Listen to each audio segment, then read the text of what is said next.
apsaugos veiklą. Tai gal tokia pradžia čia, šiek tiek, matot, pranešimas, kaip rasti laiko savo vaikui. Tai prie to sugrįšim pakeliui, aš noriu pradėti nuo konteksto bendrai šito pranešimo. Tai šitame pranešime mes pristatome tokią labai mažą dalį tyrimo, mūsų tyrimo, vykdoma kartu su kolegė Asta ir kitomis kolegėmis, psichologėmis iš Vilniaus universiteto.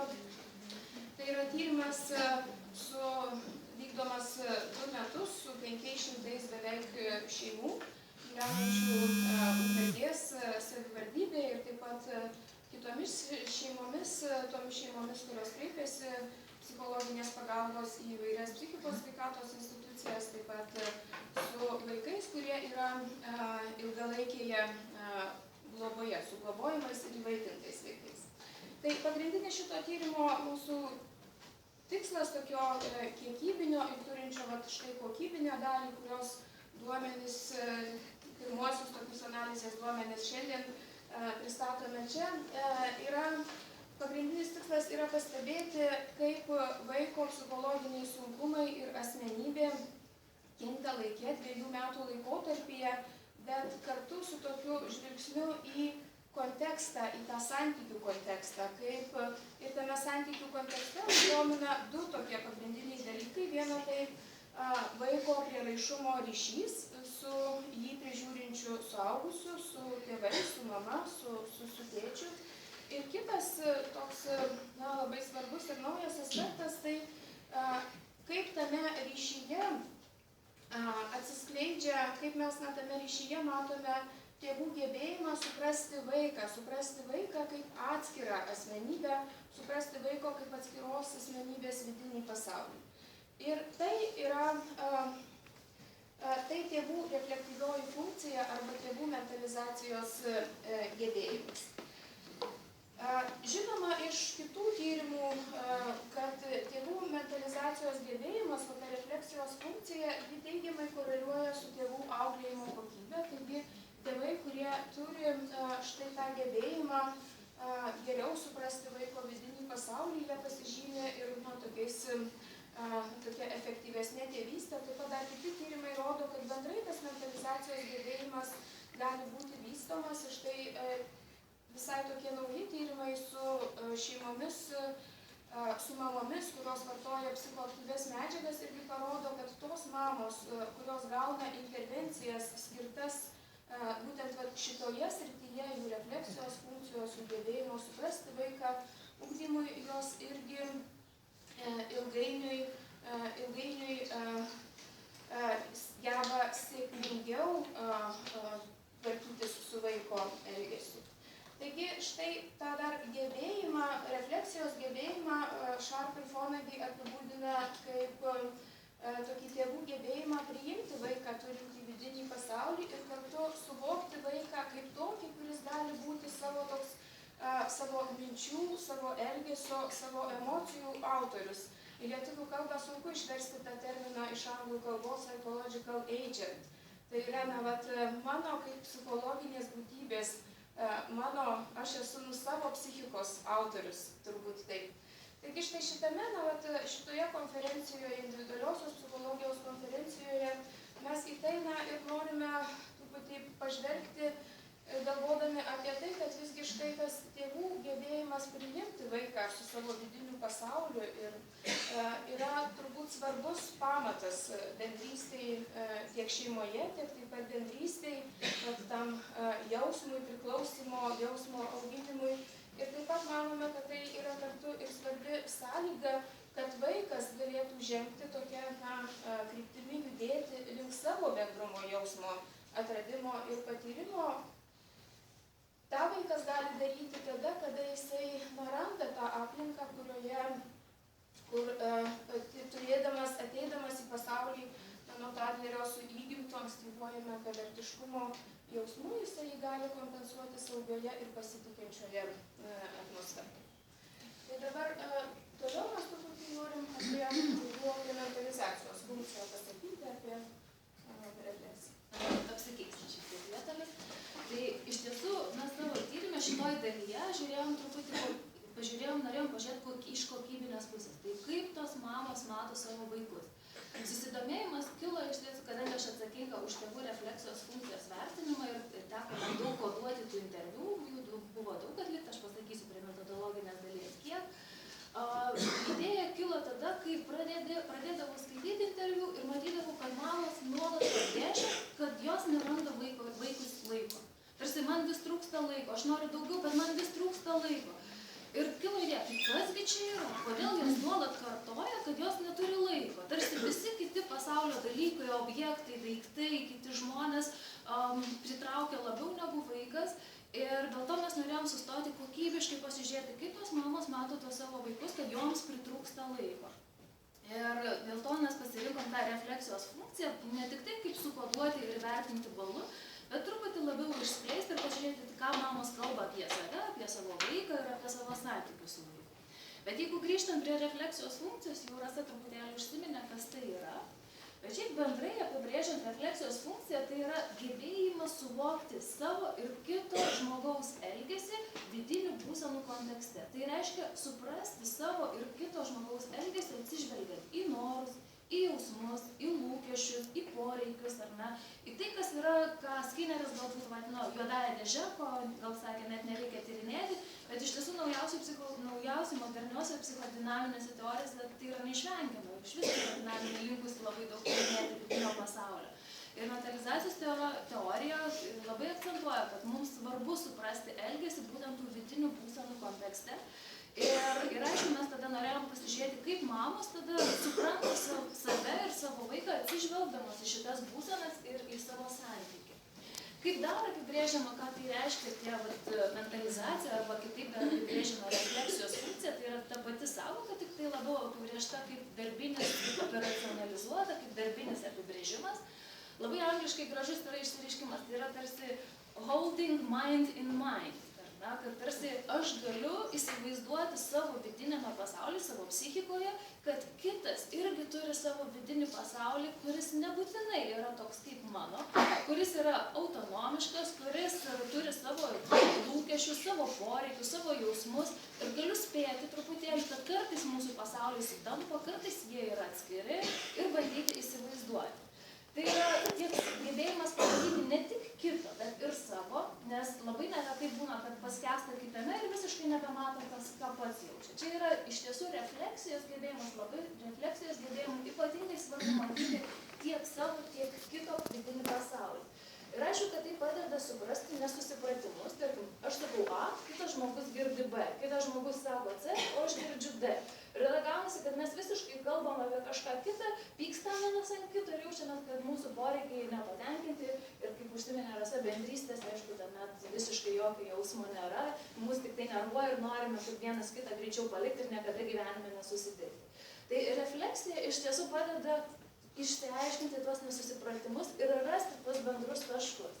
Tai yra, aišku, kad labai svarbus tada savęs iš šalies matymas, ar ne, ir kito iš vidaus, bet taip pat labai svarbu ir savęs iš vidaus matymas, o kito iš šalies, kad tą objektyvumą kiek įmanoma išlaikyti. Ir jau truputėlį užsiminėjau, kad refleksija iš tiesų nėra tiek įgimta. Kartais būna, aišku, kad dėl neurologinių priežasčių, kad tai yra kaip kliūtis refleksijos raidai ir vystymuisi, ar ne, kaip autizmo atveju, arba psichopatijos atveju. Bet šiaip bendrai refleksijos funkcija yra vystoma santykiuose, prieraišumo santykiuose. Ir kaip tai vyksta? Tarsi mama įsivaizduoja, ką jos kūdikėlis jaučia. Tarkim, jinai pagauna signalus, kad jisai verkia, sako, taip, tai važinau mažai, tu pyksti, tu nori valgyti, tuoj 5 minutės ir aš tautos. Ir net, kad mama atpažįsta tuos signalus, perdirba ir pateikia vaikui netokią gąsdinančią formą. Kad vaikui tai yra pakeliama ir taip vaikas pradeda kurti per tą atspindį savo vidinį pasaulį. Kaip prieraišumo teorija sako, kad išmoksta reguliuoti savo emocijas, bet mentalizacijos teorija žengia žingsnį truputį toliau ir sako, kad tai yra ne tik tada emocijų reguliavimas, bet visos savasties, kūrimas refleksijos ir galėjimo pamatyti tiek save iš vidaus, tiek kitą, kaip atskirą. Bet, kaip sakiau, mūsų iš tikrųjų gal ne toks pozityvus pranešimas, kaip ir apie bendrystės jausmą, mes daugiau žiūrėjome iš tiesų į tą aspektą. Tai kas trukdo mamom rasti laiko savo vaikui ir ką tai reiškia iš tiesų tų santykių kontekste. Kaip sakiau, pirmiausia, mums užstrigo, kad didelė dalis mamų kalba, kad neranda to laiko ir norėjom atsirinkti ir pasižiūrėti truputėlį, kaip jos supranta save santykiuose, tada kaip jos mato vaikus ir kaip mato tarpusavio santykiai. Tai tikslas buvo pasižiūrėti mamų, kurios mažai reflektuoja, kurių refleksijos funkcija buvo įvertinta kaip nepakankama, kaip jos kalba apie save, apie santykius ir apie vaiką. Kad įvertinti, mes darėme interviu. Interviu buvo yra naudojamas kaip tėvų raidos interviu, vadinasi parental developmental interviu. Jo trukmė yra nuo valandos iki 3, kartais išimties atveju vienas interviu buvo 4,5 valandos. Šitai čia labai jau ilgas, tas irgi rodo truputį apie trumpumą, bet prastai tai yra gana didelis interviu iš tiesų. Jis įrašomas į diktofoną, kad neprarasti tos medžiagos, kad neįsivaizduoti, ką aš girdėjau, kad išlaikyti tą tikslumą.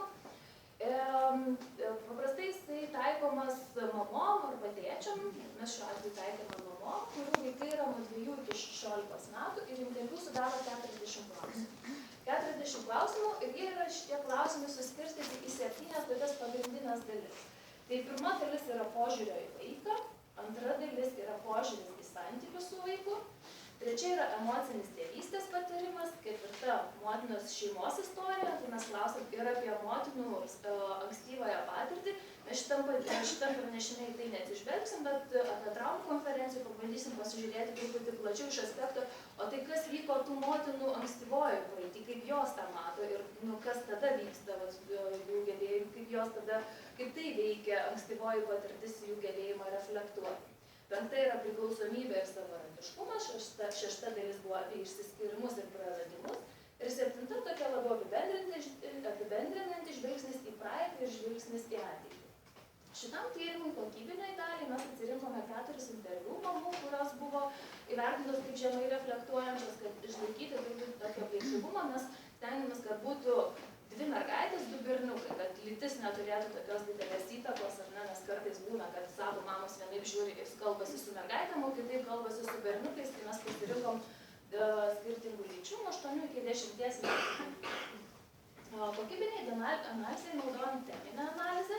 Pirmiausia, buvo 2 koduotojai, kad aš ir Rasa šiuo atveju buvom, kad kiekviena atskirai interviu sukoduodavom į prasminius vienetus ir bandydavom išskirti temas ir tada susitikusios viską sudėdavom į vieną ir žiūrėdavom, kas atsikartoja, kokios temas liktai mes įžvelgiam panašias ir laikydavom, kad tai yra patikimiau ar ne, jeigu mes randam konsensuso būdu susitarimą, ką tai reiškia. Taigi buvo sugrupuotas į 3 grupės ir mes pasižiūrėsim, kaip tos temos atsiskleidžia, ką mamos pateikia apie savo vaizdą ir supratimą, ką mamos pateikia apie vaiko vaizdą ir supratimą ir kaip mamos šitą supranta tarpusavio santykius.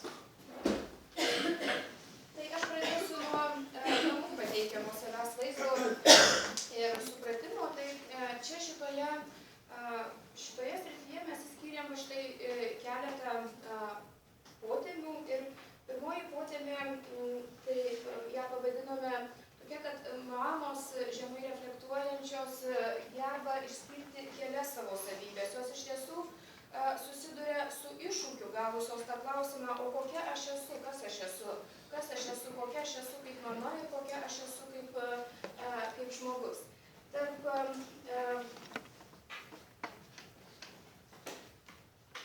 Tačiau netgi ir išskirdamos jos tas savo savybės, visgi tuose apibūdinimuose labai daug tokio akcento į kitus.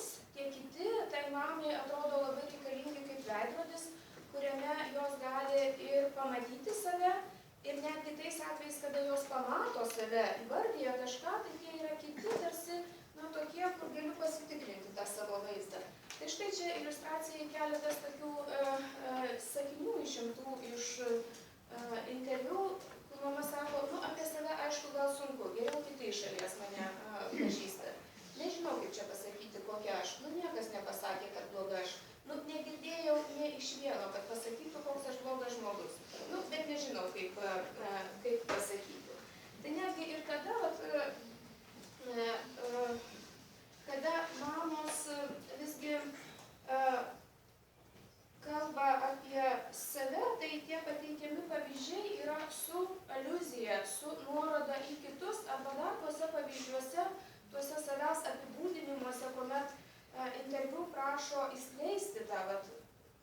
pavyzdį jūs galite pateikti, kad jūs esate, toks žmogus, tokia mama. Tai ten irgi girdisi pavyzdžiai daugiausiai iš tokio darbinio konteksto, kur labai netiesiogiai pasakoma yra apie tai, kad tarsi va tie kiti liudininkai yra, kurie galėtų patvirtinti mano tokią ar kitokią savybę. Kitas dar aspektas labai svarbus, kita tema, tai kad šitos visos mamos, jos iš tiesų, kaip ir prieš tai buvęs pavyzdys, labai trapiai tą savo vaizdą pateikia. Ir tuose apibūdinimuose iš esmės dominuoja geros mamos vaizdas. Arba tas blogos mamos vaizdas, tai su tokia pateikiamas, su tokia labai abejonė priartėjimu, bet taip pat labai greitai pabėgimo iš to. Tai tie pozityvūs mamos apibūdinimai yra tokie, pasireiškia tuo kaip noras atsakyti į vaiko visus klausimus, kaip rūpestinga mama, bet tokia mama, kuri rūpinasi vaiko fiziniais poreikiais. Jis sako, man svarbu, ar vaikas pavalgė, ar pasiėmė kepurę, ar užsisegė, ar batai nešlati. Taip pat, šitų mamų apibūdinimuose kaip geros yra tas santykis su tuo, tas supratimas, kad gera mama tai yra duodanti mama. Kad ta mama, kuri gali patenkinti vaiko poreikius. Štai mama sako, stengiamės bent jau išpildyti jų poreikius. Tai aš sakau, gal aš ir gera mama esu. Tai visada justi ta tokia abejonė. Taip pat tas geros mamos vaizdas yra palaikomas kartu ir per tai, kad atrodo, ta mama labai gerai žino, ko reikia išreikalauti iš vaiko. Štai pavyzdžiui, tvarkos. Ir tos tvarkos reikalavimas irgi veda mamą link tokio tada rigidiškumo turbūt. Sakyčiau. Taigi atrodo, kad tos mamos tikrai labai gerai žino, kas yra ta gera mama ir labai ieško savyje tos geros mamos, bet tas ieškojimas savyje geros mamos yra labai toks trapus ir pažeidžiamas. Ir dar čia tiesiog vieną citatą noriu pasakyti, kur viena mama irgi sako, o kurigi mama pasakys, kad yra blogai. Aš nežinau, aš jaučiuosi gera mama. Dar viena tema labai tokia svarbi šituose interviu buvo tokia, kurią mes pavadinome, kad mamos, kuomet jos paklaustos apie jausmus, iš karto tą savo atsakymą pateikia galvodamos apie veiksmus arba sudėliodamos kažkaip savo mintis. Tai štai, sako, kaip jūs jaučiatės tada, kada tas vaikas nuolat klausinėja.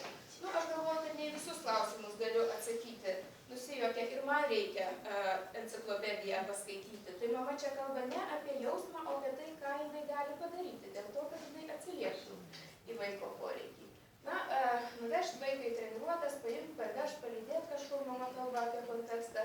Kaip jūs jaučiatės, kaip tai būna? Tai toks mano darbas. Taip mama tą įvardyja. Tai atrodo, kad štai tas mamai, tas jos pačios vidinis pasaulis, susitikimas su savimi, su savo jausminė dalimi yra tikrai nesuprastas pasaulis. Ir tam, kad mama kažkaip tai suprasti, jinai save gali tik tai per tai, ką jinai daro, ką jinai geriausiu atveju turbūt galvoja apie save. Taigi atrodo, kad tas jausmų pasaulis yra menkai egzistuojantis ir menkai mamai pažįstamas. Dar viena tema, kuri irgi atsiskleidžia, tai vėlgi tai yra mamos, kurios neleidžia savo galvoti apie tai, kad jos turi poreikių. Kad jos apskritai gali būti silpnos kokiuose nors situacijose. Tai štai jų atsakymai į tuos klausimus, kada prašoma papasakoti, kaip jos jautėsi silpnos, ar reikėjo jos pagalbos. Ir aš sako, kad tiesiog nepagalvoji, nes darbas, namai, darbas, viskas sukasi, net nebuvo kada pagalvoti apie tai, kad kas manimi galėtų pasirūpinti. Taip pat mamos labai atsargiai ir kartu su tokiu atsitraukimu iš karto pasitinka klausimus apie kaltę, apie gėdą, apie pyktį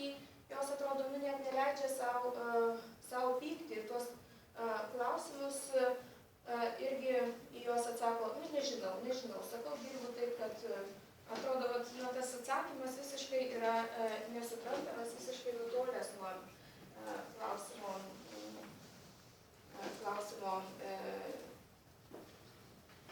esmės. Taigi, apibendrinant tą mamų vaizdą, galima matyti tokio noro būti gera mama, bet kartu ir labai daug trapumo tame siekime, kaip ta mama gali būti gera. Ir ta gera mama, jinai yra tokia, kuri veikia, kuri duoda, kuri mato save iš esmės išoriškai, bet labai mažai tame tokio jausminio komponento, labai mažai sąlyčio su savimi, su savo patirtimi.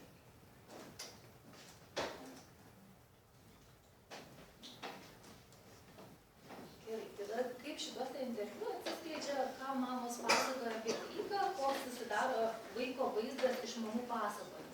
Atrodo, kad šitoms mamoms iš tiesų labai svarbu, taip kaip apie save labai gerai kalba, taip ir apie vaiką stengiasi arba gerai, arba nieko.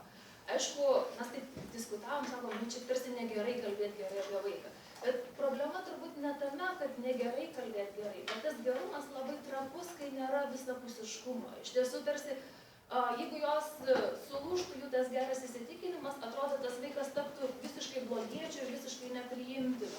Taip, kad tam tokiam visapusiškesniam vaikui labai svarbus toks pilnavertiškesnis supratimas apie vaiką. Tačiau pasakojimuose, jų pasakojimuose pateikiamas gero vaiko vaizdas ir, tarkim, sako, šiaip jautrus labai, jautrus, ką čia dar nusijuokia, koks dar gali būti, nežinau. Tarsi apie vaiką negali net pasakyti daugiau, atrodo, kažkas kitas turi pasakyti, kad jos nežino. Mane viena mama ypatingai nustebino, sako, aš daug dirbu, negaliu pasakyti, mes mažai matomės. Tai iš tiesų atrodo, tai kas tada gali tą vaiką matyti, kas jam reikia, ko jam reikia, jeigu ne mama, kuri iš tiesų yra ta, kuri daugiausia laiko ir daugiausia turėtų praleisti, arba bent jau matyti, ne tiek kiekybiškai tą laiką praleisti, bet kokybiškai tą laiką praleisti. Taip pat pasakojimas apie vaiką ypatingai išsiskiria kai kurie pasakojimai, toks didelis lūkestis, kad vaikas būtų savarankiškas arba suaugęs. Tarsi poreikiai yra suaugusiam kaip suaugusiam žmogui, kad jis turi daryti tą, kad jis turi domėtis tuo. Labai įdomu, kad atrodo, kad vaikai atliepia tą, vaikai nori patikti, jie greičiausiai ir stengiasi būti tokiais, kokiais juos mama nori matyti ar tikisi matyti. Ir, pavyzdžiui, viena tokia citata buvo. Jis skaitydavo, domėdavosi enciklopedijas, čia ištraukiu. Tai mes jam tų mažų knygučių, tokių vaikiškų apie meškiukus, purpuitukus, tai kaip ir nepirkdavom, nesiūlydavom jam paskaityti, nes kažkaip jam neįdomu būdavo. Tai jisai per kažkurį gimtadienį gavo tą knygutę apie meškiuką ir sako, mama, čia tikrai ne man. Tarsi 8 metų vaikų ir skaityti apie meškiukus, ne enciklopedijas, tai būtų netgi nepadoru. Šiaip tai tik tai tokie labai jau maži žaidžiantis vaikai galėtų apie jas domėtis. Ir mamos reakcija yra iš tiesų pasididžiavimas, kad jisai neskaito, kad jam nerūpi, kad jisai yra toks protingas vaikas. Ir už to slypi begalinis reikalavimas intelektiniam gebėjimam, intelektiniam pasiekimam, gabumam.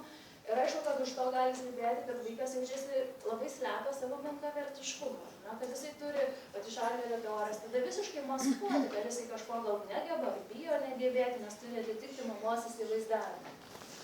Taip pat mamos atrodo labai sunkiai priima autonomijos apraiškas, tarkim, kai vaikas pradeda daug reikšti savo nuomonę, labai dažnai tai interpretuojama kaip kaprizas. Tada, vėl kaprizinas, jau ožiuojasi, kiek galima tą pakęsti, tarsi erzinasi nuo kiekvieno tokio vaiko prieštaravimo, nors ką mes žinome, kad yra 3 metų krizė, kada vaikai būtinai sakys, nenori, neims, ir tai labai svarbu mūsų autonomijai, emocinio autonomijos pajutimui ir net tokio nepriklausomybės pajutimui, jos labai erzinasi ir tada, žiūrėsim kaip per santykius, kaip jos su tuo tvarkosi.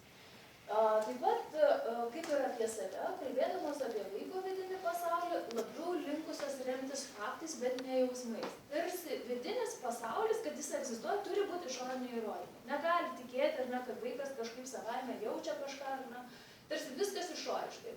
Ir vieną klausimą klausia, o kas teikia jums daugiausia skausmo ir sunkumų? Tai kai vaikai serga ir nevalgo. Nevalgo? Taip, būna, kad nevalgo. Tarsi viskas turi būti pagrįsta. Šiaip kažkas nusivylimai, kažkoks skausmas negali tai. Taip pat apibūdina vaikus daugiausiai išoriniais požymiais. Nu, pavyzdžiui, buvo susiraukęs, kaip jautėsi toje situacijoje. Buvo susiraukęs, pasirėmęs galvą, ašarotas, bet nėra įvardinimo. Tai kaip jis jaučiasi, kas jo viduje darosi, kad jis taip atrodo. Mes galime pasakyti, kaip išoriškai. Tada vaiko matymas labai irgi taip palėtė, kad vaiko matymas tarsi per klaidų prizmę, per mokymosi pasiekimų. Aišku, kai mums reikia įrodymų, kaip čia apie tą vaiko gerumą, dažniausiai tos mamos tada akcentuoja, kiek klaidų padarė, kokį balą gavo, jų gali puikiai nešti trimestro, man yra į terapiją nešė visus trimestro, parodyti, koks tas vaikas yra. Tarsi tai padės geriau suprasti, kiek jis turi už matematiką, ar kiek jis turi ar ne už lietuvių, nes kitaip tas vidinis pasaulis visiškai nepasiekiamas. Tarsi per balus gali labiau pamatyti, koks jis ir tam kontekste yra. Gali būti, kad atpažįsta skausmingas situacijas vaikui, bet kadangi tai nėra taip suprantama, tada taip net ir erzelį kelia, ar netgi tokį paerzinimą, nu tai čia nesusitvarkai, kažkoks tu ten keistas, burbuliuoja, vienodai sako, jis nemoka pasakyti, jis vis burbuliuoja. Tarsi toksai truputį susierzinimu ir netgi pasityčiajimu. Taip pat negeba pamatyti artumo poreikio. Įdomu, kad į klausimą tada atsako, tarkim, nu tai dabar sugrįžkim prie jūsų sūnaus. Kada jūsų sūnui reikia jums labiausiai? Kada manęs reikia labiausiai? Nu, turbūt kaip pinigų reikia. Visas tas artumas ir netgi interpretavimas situacijų, kada vaikas ateina pas mane į darbą, tai jam greičiausiai reikia pinigų. Jisai nenori su manim susitikti, ar nėra poreikio, nerimo, ar ne. Yra poreikis aiškus, materialiai daviau, reiškia, turi būti patenkintas, nedaviau, galbūt nepatenkintas, bet labai viskas tokiam paprastam materialiam lygmenyje.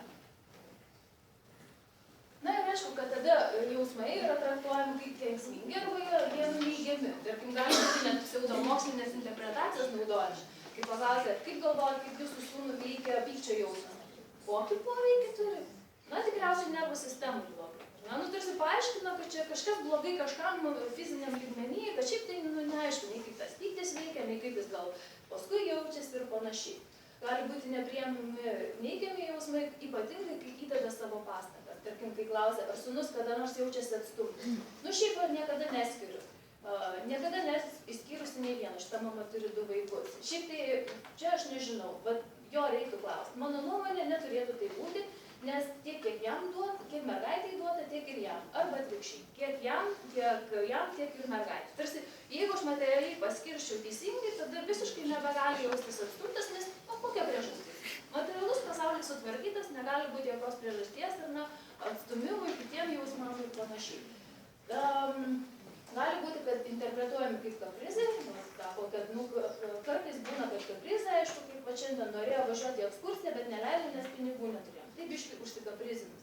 Tai ir nubariau, tarsi nepatinka. Jeigu aš nuliūdęs vaikas, nes greičiausiai net nesuprantu, kad nuliūdęs, kad nusivylęs, kad jaučiasi atstumtas, bet tai yra kaprizas, tai yra užsispyrimas ir tada nukelia tai į. Tada einam prie to, kaip mato santykį. Aišku, kad iš viso to, kaip mato save ir kaip mato vaiką, tas nulėmė ir santykio kontekstą. Panašu, kad labai atsiranda tada sunkumai suprantant ir reguliuojant atstumą, artumą, santykius ir distanciją. Taip kaip net pažįstami poreikiai ir nematėt iš to pavyzdžio, aš jau nekartosiu, kad sako, kada jūsų reikia labiausiai, kada pinigų reikia. Tai nėra artumo poreikis, negali suprasti apie tą vidinį poreikį ir dažniausiai kada viskas į materialinį pasaulį nueina, arba labai didelis susiliejimas išryškėja.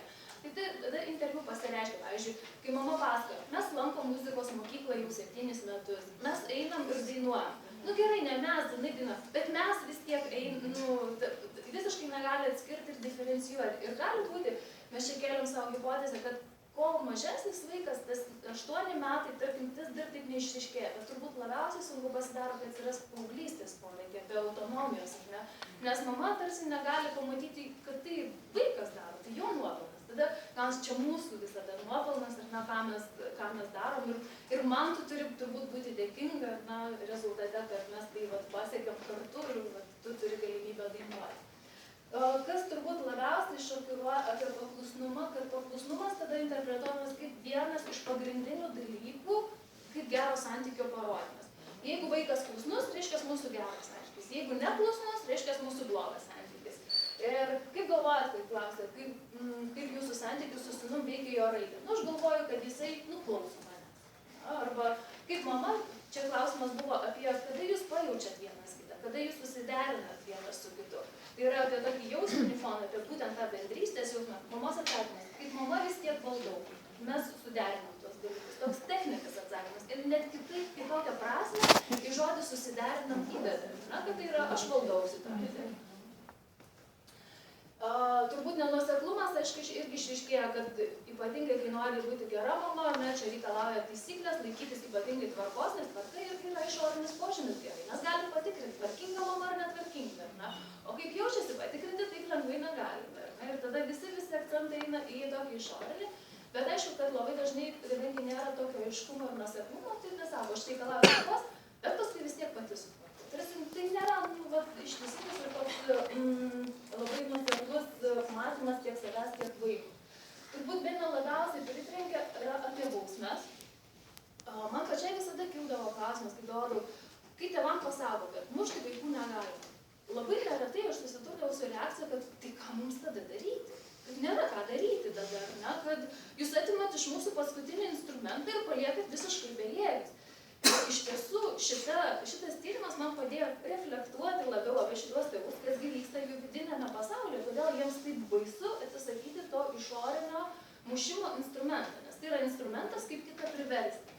Panašu, kad kai jausmai yra nesuvokiami ir vidinis pasaulis yra toks truputį stebuklingas ir mistinis ir visiškai ne iš šito pasaulio realybės, tada skausmas fizinis yra tarsi argumentas, kad tikrai dabar bus taip, kaip nori. Tarsi tik suteikia fizinį skausmą, mes galime pasiekti, ko nori. Ir, na, kaip viena mama pasako, kad nubaudžiau, nes jinai buvo paėmus degtukus ir degino ir parėjau, jinai neprisipažino, jinai tylėjo, paskui prisipažino, aš truputį trumpinu tą laiką daugiai. Ir aš jai sakiau, tai parodyk, kaip tu degini, uždeg degtuką. Ir aš jai liepiau, kad jinai sudegintų ir net nepaleistų to degtuko. Ir tik tai tada, kai nusidegino ranką, vaikas atrodo, va dabar tikrai suprato, kad taip negalima daryti. Tik tai per tokį skausmo suteikimą mes galim įtvirtinti, nes vidinis pasaulis kitaip nesuprastų, nes kitokių būdų tarsi prieiti prie to nėra. Aišku, tai gali būti nebūtinai mušimas, nes mūsų visuomenė lavinasi, vis girdi, kad tai nėra gerai, dar vaiko teisės vis kišas ir tada pereinama prie grasinimų, nėra taip, kad, kaip ir sako, nėra kaip kiti vaikai, reikia keitis, ten pasakom, išvešim į globos namą, į vaikų namus ir viskas baigta. Tarsi aš pasakiau, kas bus, aš išgazdinau ir taip ir atsitinka. Beje, taip neretai atsitinka, kai teko dirbti globos namuose, tai paskambindavo tėvai, kad priimti vaiką vieną ir 2 dienom, arba į kalėjimus nuvežti. Tai pasitaiko iš tiesų tėvų, kurie auklėjamojom priemonėm tarsi nori būtinai fiziškai sukelti skausmą, nes tada tik tai atrodo taps realu. Kol mes kalbam apie tai, tai atrodo visiškai ar nepasiekiama ir nemato, kad mes galim kitaip įtakoti tą vidinį pasaulį. Arba kai kitoj situacijai, kada vaikas jautėsi apkirpo savo brolį mergaitę, ir ryte tėvai pamatė ir paskui sugalvojo nubausti. Šiandien pasakėm ryte. Dar kartą nukirpsi, ryte atsikelsi plika. Tarsi, jeigu tu tai mes tau irgi. Čia tas toks primityvusis labai būdas materialus. Ir aišku, kad atrodo negali reflektuoti, kad tai yra kažkaip negerai ir tas atsimuša į tokį nemušu tik rėkiu, daug rėkiu, pareikiu. Negalim taip, nors šiaip gal ir galim. Tarsi visiškai numuša tą tokią bandymą pajusti, tai gal vis dėlto tai sukelia skausmą, gal tai nėra taip labai ar sveika, bet atrodo, kodėl kaip. Kaip taip supratas. Ir aišku, įsiskyrimo situacija gali būti, kad mato, kad vaikui neramu, bet tai interpretuoja, gal šiaip isterija, apsimetinėja. Tarsi truputį, net kai mato parodymus ar įrodymus, kad vaikui skauda, toks eina nuvertinimas, kad gal čia tokia šiaip manipuliacija ir tada nepajaučia, kad vaikui gali iš tiesų būti skausminga. Dar keliaujant jau visai į pabaigą, taip, dar šiek tiek kitų mūsų tyrimo rezultatų, kur mes šeimas pagal rodiklį žemos, tokios pakankamos mamos refleksijos funkcijos paskirstėm į 2 grupės ir mums atrodo, kad tie rezultatai irgi yra tokie ir prasmingi ir iškalbingi. Tai kuo skiriasi tos pagal kitus rodiklius vaikai, kurių mamos yra žemos ir pakankamos refleksijos grupėse. Tai mamos, kurios reflektuoja žemai, nurodo gana tokį, nurodo aukštesnį vaikų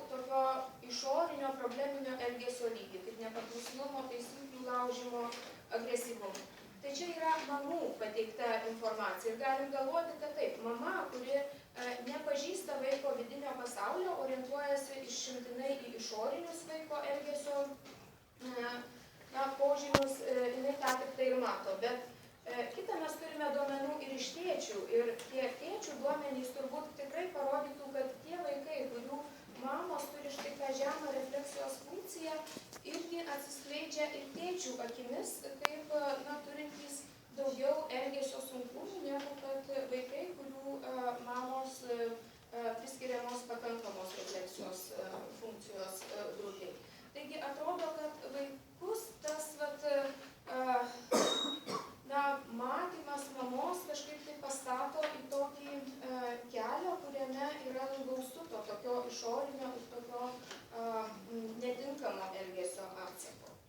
Taip pat vertindami vaiko asmenybę, apibūdindami asmenybę, tai štai pakankamos refleksijos funkcijos grupėje mamos vertina vaikus kaip geranoriškesnius. Ir čia galim galvoti, kad štai ta mamos gebėjimas suprasti vaiko vidinį pasaulį, orientuotis į tas jo vidinės būsenas, iš tiesų pastumėja vaiką sutarumo, tokio sutariamumo link ir bendrystės link. Ir štai link tos sveikesnės raidos, apie kurią kalbėjo Aušra. O mamos, kurios turi žemesnę refleksijos funkciją, jos ypač išdidina tokias, akcentuoja vaiko savybes kaip dominavimą ir egocentrizmą. Tai, kas trukdo turbūt patvirtinti save kaip pakankamai gerą mamą. Dar vienas toks svarbus rezultatas čia mums pasirodė ir tai, kad štai žemos refleksijos funkcijos grupėje mamų reflektyvioji funkcija, tas judėjimas toje skalėje link tokio daugiau vaiko vidinio pasaulio supratimo susijęs su stipresniais vaikų dėmesio ir socialiniais sunkumais. Tai galime galvoti, kad tos mamos, kurios iš esmės yra žemame refleksijos lygyje, bet jos visgi gali geriau galvoti apie vaiką tada, kada irgi mato kažkokį tokį išsiskiriantį vaiko išorinį elgesį. Ir apie vaiką, kaip nesukaupiantį dėmesio, mamos dažnai pasako, mokytojai praneša. Taip jos mato, kaip vaikai ruošia namų darbus, kad irgi kažko taip nepadaro. Jos mato taip pat, kaip vaikai draugauja su kitais vaikais, kaip jie sutarė. Taigi atrodo, kad va štai ir čia vaikas galbūt irgi yra stumiamas į tokią liniją, kurioje jis turi turėti kažkokių tai sunkumų, kad galėtų turti tą priartinti mamą prie savęs, kad paskatintų mamą galvoti apie save. Tai pakankamos refleksijos funkcijos grupėje mamos reflektyvioji funkcija nesusijusi su jokių vaiko probleminiu elgesiu. Taigi apibendrinant galima galvoti, kad turbūt mamų reflektyvioji funkcija yra ta tokia išties svarbi ašis. Svarbi ašis tiek ir to santykio su vaiku kūrimui, bet to santykio su vaiku kūrimas veikia tiek vaiko elgesį, tiek galbūt galime galvoti, taip pat ir formuoja atitinkamas vaiko asmenybės išraiškas. Ir dar pabaigai šiek tiek grįžtant prie to klausimo, kas visgi trukdo rasti laiko savo vaikui, tai visgi manome, kad turbūt vienas iš tokių svarbių dalykų yra tai, kad yra labai daug akcento fiziniams poreikiams ir veiksmams. Bet tas irgi galiausiai vyksta dėl to, kad tos mamos pačios greičiausiai neturi patirties iš savo šeimos, neturi galimybės gauti atitinkamas programas, jos nepažįsta savo poreikių ir emocijų. Ir tokiai mamai tikrai labai svarbu, mes irgi norim akcentuoti dar tą dalyką, kad tokiai mamai labai svarbu būti gera mama. Ir iš tiesų jos yra geros mamos, jos tikrai socialiai tinkamai elgiasi su vaikais turbūt daugelį situacijų. Bet tada visgi tame tarpusavio santykyje, kaip Asta sakė, matosi labai daug ir bausmų, ir grasinimų, ir bendrai tokio labai rigidiško siekimo išpildyti savo reikalavimus, kad validuotų tą save kaip gerą mamą. Taigi, matom, kad tas santykis yra užpildytas gana tokių vienmačių lūkesčių. Tai yra ten, kur dominuoja veiksmai, kur dominuoja mintis, kur dominuoja judėjimas ir nėra to tokio gylio komponento. Taigi, gali būti, kad mama išgyveno tai kaip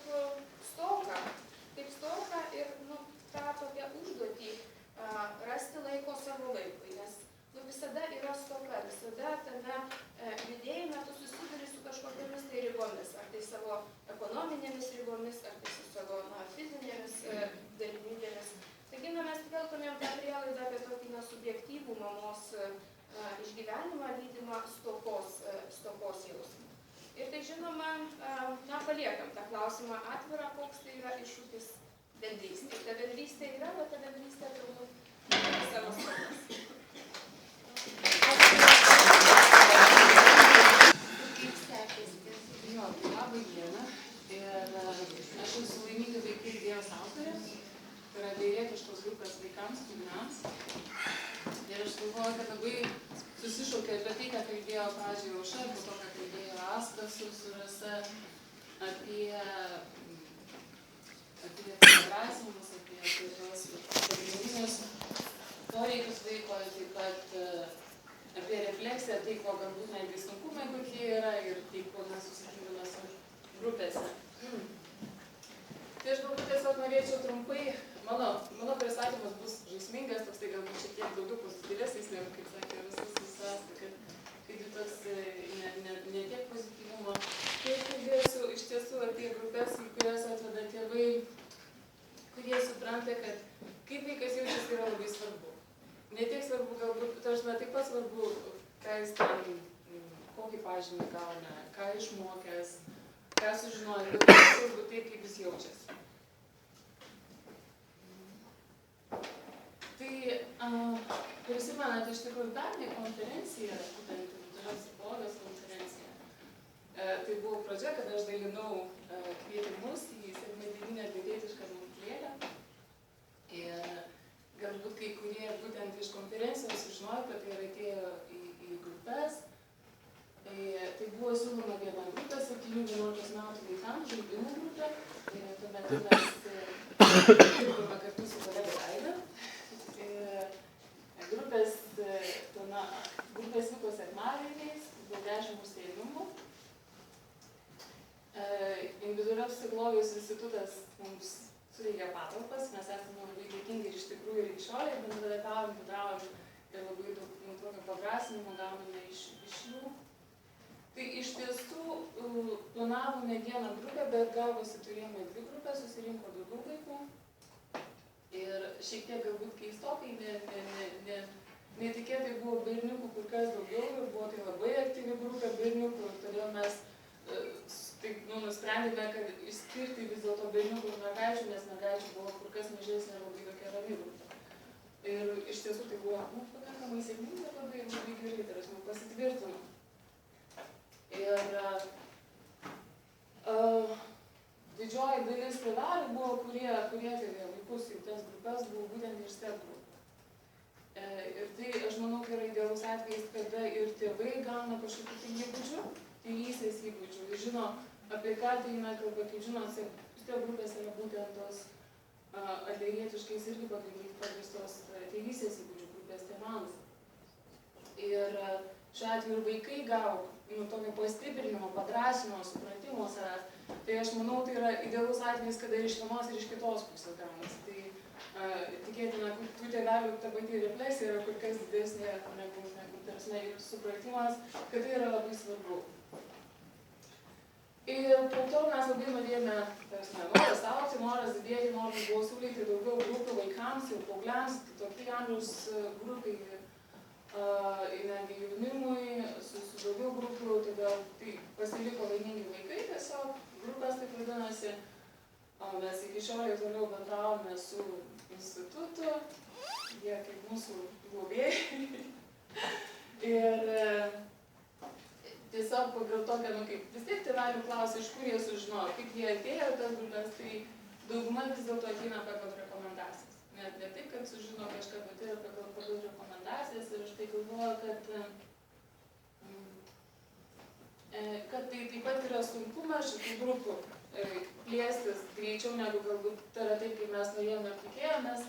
Tai yra tai, kad vis dėlto dar nemažai tėvelių sunku suprasti, ką jūs ten darote, apie ką tai eina kalba. Tai yra kokie ten rezultatai, jų nesimato, ne? Kai ateini į kokią dailės pamokas, į muzikos mokyklą, tu iš karto matai rezultatą. Čia eina kalba apie tai, kaip vaikas jaučiasi.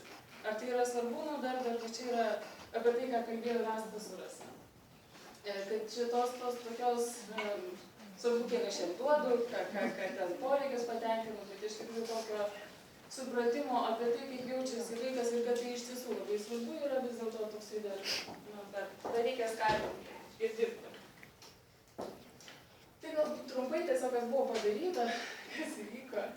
Tai vyko būtent žaidimų grupės 2 vaikams, po to mes turėjome vasaros šeimų stovykloje, dirbau su Vilda grupėje, būčiau šiandien yra. Kartu buvome vadovės mažiukų grupėje. Toliau paauglių mergaičių grupė buvo prasidėjusi, bet pilnai nevyko. Tiesiog nesiderinom laiko, iš tikrųjų šiek tiek gaila, kad nevyko, bet yra kaip yra. Ir šiuo metu vyksta taip pat sekmadienį žaidimų grupė 4-6 metų vaikams. Turime 7 vaikus. Pirmą susitikimą grįžta atgal į antrą susitikimą. Ir manau, kad taip pat turėsime 10 užsiėmimų iki vasaros su žaidimų grupė. Taip pat turime internetinį puslapį, kuris po truputėlį vis informacija Facebooko puslapis. Straipsniai buvo keliuose žurnaluose kaip laimingų vaikų, ir aišku, labai daug asmeninių patyrimų, daug bagažų. Apibendrinant, tai nėra statistika, bet tiesiog, kaip aš sakau, visą laiką klausiu ir kada po grupių ir apklausą šiokias tokias tėvelių, kas vyksta, kokie ateina žmonės, kaip jie sužino. Dalykai iš tikrųjų, mes sakome oficialiai, kad tai vaikams, skirta vaikams, kurie neturi spec poreikių, tokių didelių spec poreikių. Bet realiai grupėse dalyvauja būtent, tarsi vaikai įvairūs ir tie, kurie turi kažkokių tai nedidelių emocinių elgesio ar raidos sutrikimų, bet svarbiausia tai, kad jie gali dalyvauti grupėje, ir aš manau, kad tai yra tarimasis individualiai su psichologė, nes būna, kad sako, kad psichologė rekomendavo, tai arba ateina vaikai iš vaikų raidos centro ir ačiū visiems, kurie rekomenduoja, nes tai aš manau, kad yra irgi prisidedam prie to, kad tai yra svarbu, kad kai vaikas jaučiasi, tai yra svarbu. Trumpai apie grupės formatą, kad suprasti, apie ką tai yra, tai iš tiesų, tai yra kaip yra gerietiški pagrindai, tai yra gerietiško žaidimo terapijos, realiai tai nėra tokia nedirektyvi grupė, įtraukiam ir žiūrima, kas vyksta čia ir dabar, įtraukiant vaikus į grupės vyksmą, ir kūrimą. Pradžiai mes kalbamės, kalbėtis gali ir berniukai, ir mergaitės, žinokit, nesvarbu kiek, ar tai yra 4 metų ar 7 metų berniukas. Iš tikrųjų, tai vyksta puikiai, tai nėra labai ilgai, bet tai vyksta. Po to vyksta žaidimai kūrybinės užduotis, būna aptarimai vėliau, gale pabaigos ratelį ir visada pabaigos ratelį mes turime tokį. Ir pokalbį pasikalbėjimai, tai yra aptarimas, kas įvyko, kaip jaučiasi, su kuo išeina. Ir, aišku, grupių tikslas visą laiką yra, tai yra, kaip aš sakau, grupės neatstos bendravimo su tėvų su vaikais. Ir aš manau, kad tą tėveliai supranta, kai jie ateina vaikus iš šitas grupės. Tai yra tiesiog daugiau tos pozityvios patirties bendraužių grupėje, tai kas vyksta ir tai, ką jie išsineša. Tačiau raiškos priemonės yra įvairios, šitie paveiksliukai yra išvykusių konkrečių grupių, tik tai apart šviesos stalo, tai mes turime įvairiausius žaislus, ačiū taip pat institutė yra įvairių priemonių, kaip smėlio dėžė, mes ją puikiai naudojamės, stalo žaidimus, kūrybos priemonės, piešimo lipdymo, taip toliau einame pavasarį link pasažos lauke, labai smagiai galime žaisti įvairiausius žaidimus ir visą tai sujungti su pokalbiais šiek tiek pradžioje, po to išeini į lauką, pažaisti vėl ateini sugrįžti atgal, nes tai vis tiek kažkokia tai tema lydė tą užsiėmimą. Ir turėsime šviesos stalą, kurį dėkinga broliui, kuris padarė, manau, kad mažiesiams tai galėtų netgi labai, tas man tai turėtų patikti. Ir tai, ką kalbėjo galbūt daugiau Aušra, apie tai, apie ką šitą konferenciją yra, kokia jos tema. Galvojant apie grupės pačioje pradžioje, iš tiesų buvo, pati savo galvojau, kokiais principais aš dirbsiu. Ir aišku, aš pati baigusi institutą, bazinį konsultantų programą ir tos patirties jau gavau, tų žinių esu gavusi, bet vis dėlto reikėjo kažkokio tokio atspirties taško pagrindo. Tai aš irgi einu pagal tą koncepciją, bet ir Emily Liurtarus, tai buvo jų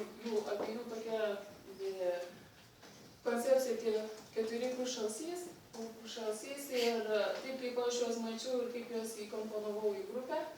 Tai yra mano supratimu, kaip sako pačios autorės, kad vaikas augtų psichiškai sveikas, kad psichinė sveika būtų gera, kad aplinka būtų gera, kad jis grupėje jaustųsi gerai, yra labai svarbu, kad vaikas turėtų jausmą, kad aš priklausau, kad aš turiu vietą toje grupėje, ne? Kad aš galiu, kad aš esu reikšmingas. Ir viso to apsuptyje yra padrąsinimas. Tada, kada jis gauna daug padrąsinimo, kas įvyksta grupėse, tada jis gauna taip pat ir savyje drąsos turi kažką rizikuoti, daryti, įgyvendinti tai, ką yra sumąstęs. Taip pat autorė sako, kad jeigu kažkurios dalies trūksta, kaip ir neįgyvendinta ir nepatenkinta veikia, tai jis tampa sudėtingesnis, pasireiškia, jis pradeda netinkamai elgtis, kaip mes žinome, netinkamo elgesio tikslai, tai yra dėmesio troškimas, toksai aktyvus labai, ar tai yra keršto. Ir to, ko nėra dalies, tai po kiekvieną vis sunkiau suprasti vaiką. Ir vis sudėtingesnis jis darosi. Ir mūsų tikslas yra vėlgi tai refleksija, suprasti, ko jam trūksta iš tiesų, ar kurią dalį labiau reikėtų pastiprinti, o ne akcentuotis į tuos netinkamus vaiko elgesio tikslus. Todėl, kaip minėjau, dar noriu akcentuoti, kad iš tikrųjų padrąsinimo labai daug, būtent ir padrąsinimas įgna, kuriuose srityse galbūt konkrečiam vaikui individualiai reikėtų, tai yra kas yra žiūrima. Ir pabaigai aš tiesiog, nes tema, būtent mano pristatymo yra tai, kad matuojamas vaikiškus batus, tai apie refleksiją, kad apsiavus vaikiškus batus išeikime kartu pasivaikščioti po pasaulį. Tai yra tai, ką mes darome grupėje ir nepamirštant, aišku, sugrįžti į savo batus, kad galėtum vesti tą vaiką po pasaulį. Tai yra, kaip Adleris sakė, kad norint pažinti žmogų, iš tikrųjų reikia apsiauti jo batus. Tai tas yra labai lygietiškai, labai toksai. Tai yra tai, kas vyksta mūsų grupės. Ačiū.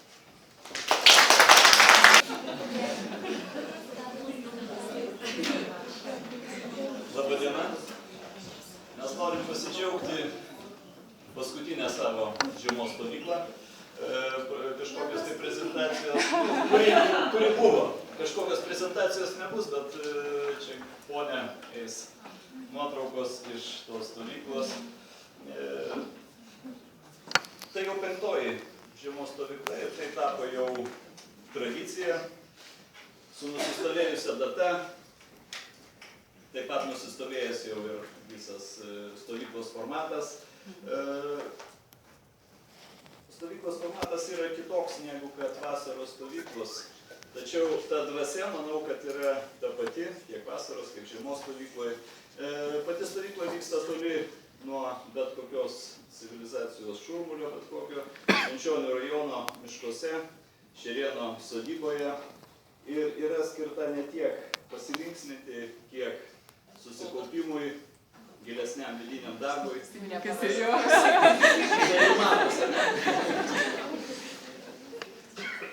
Kiekviena stovykla turi temą, kuri susijusi su individualiaja psichologija. Būna šiai temai skirti skaitiniai, diskusija, vakare žiūrim ir aptariam filmą, vakarieniaujam, būnam kartu, o išaušus sekmadienio ryto iki pietų vyksta praktinis užsiėmimas. Štai tokia trumpa mūsų stovyklos programa. 2 metus iš eilės buvau šitos stovyklos pirmininku. Noriu padėkoti stovyklos organizatorių komitetui, gal net greičiau maniakams, be kurių to stebuklo tikrai nebūtų. Ačiū Gabijai, Ingridai, Dainai, Virgiui, Rasai Kardaitei, nes stovyklą šiuo metu globoja individualiosios psichologijos konsultantų asociacija.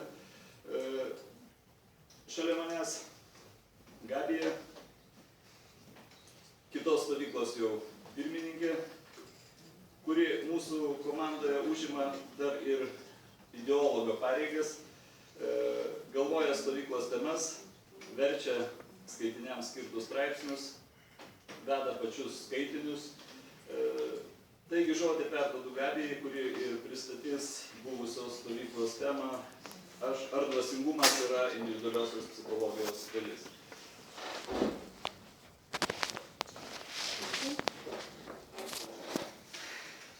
Kaip ir nei viena istorija neprasidedanti nuo pirmo parašyto sakinio, kaip ir nei vienas veiksmas neatsirandantis su jo fiziniu judesiu, taip ir visos mūsų žiemos stovyklos temos nuėjo savo kelią nuo gyvenimo realizacijos.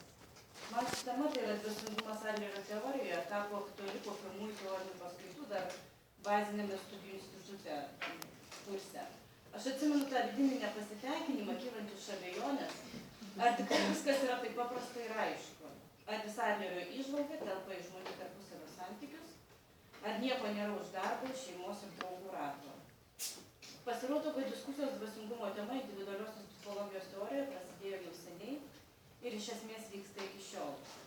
1967 metais Haroldas Mozakas ir Rodolfas Dreifusas iškėlė mintį, kad nors niekada konkrečiai to neįvardinęs, Adleris daug kartų užsimena apie dar vieną gyvenimo užduotį, kuriai galima suteikti įvairius vardus – dvasingumo, metafizinės, ontologinės, prasmės paieškos, egzistencinės. Autoriai teigia, kad šią užduotį galima patalpinti po 5 antraštėmis, ar tiksliau atsakant į 5 klausimus. Pirmasis jų apima žmogaus santykį su Dievu, tikėjimą ar netikėjimą, abejingumą arba aršumą kažkokios galingesnės jėgos atžvilgiu ir savo menkumo pajutimą prieš jį arba savo didingumą esant šalia jo. Iš čia išplaukia ir antroji užduoties paantraštė santykis su religija, kuri žmogaus gyvenime gali vaidinti įvairiausius vaidmenis. Vieniems jie apskritai nereikalinga, nes individas jaučia ir palaiko betarpišką ryšį su Dievu, kitiems tai socialinių vertybių išraiška, prasmingai veikianti ir be tikėjimo. Daugumai šiuolaikinių žmonių tai privalomas didžiųjų švenčių elementas ir kai kuriems galbūt būdas patirti Dievo buvimą ir kasdieninio gyvenimo vingiuose palaikyti bei sutvirtinti savo tikėjimą. Trečiasis šios užduoties klausimas yra taip, kaip kiekvienas iš mūsų suvokiame žmogaus vietą visatoje ar tiesiog patys save. Tik tai kaip geriau išsivysčiusi gyvūną ar sukurta pagal Dievo paveikslą. Iš anksto nulemta duotybėmis ar iš esmės laisvė. Galų gale savo prigimtimi gerą ar blogą. Ir ketvirtas klausimas kylantis iš savęs suvokimo situacijos, o kas iš to? Kaip viskas baigsis? Ar bus epilogas, o gal kita serija? Žmogaus siekis įgyti nemirtingumą, tai kaip kiekvienas labai asmeniškai jį suvokiame, gali gauti daugybę formų. Vieni juos siekia per vaikus, ypač tos, kuriem duoda savo vardus, kiti per darbus įrašytus istorijos knygos ir treti eidami dvasinių mokyklų keliais. Iš esmės nemirtingumą arba testinumą mes įgyjame per tos dalykus, kurie mums atrodo prasmingi. Taigi suvokti savo gyvenimo prasmę yra paskutinysis uždavinys įgyvendinant dvasinę užduotį. Ar jinai apskritai egzistuoja kažkokia didingesnė, už taip mėgstama šiuolaikinės vartotojiškos visuomenės imti viską, kas galima, ar jinai visiškai priešingai slypi kančioje, o gal gyvenimo prasme neturi nieko bendro nei su malonumu, nei su kančia ir nekelia savo savirealizacijos tikslo. Kaip kad Adleris sakė, žmogiškos sielos gyvenimas tai nebuvimas, o tarsmas. Į žiemos stovyklą mes visi atvažiavome su iš anksto užduotų klausimų. Kaip mes suprantame dvasingumą, ką įdedame į šį žodį?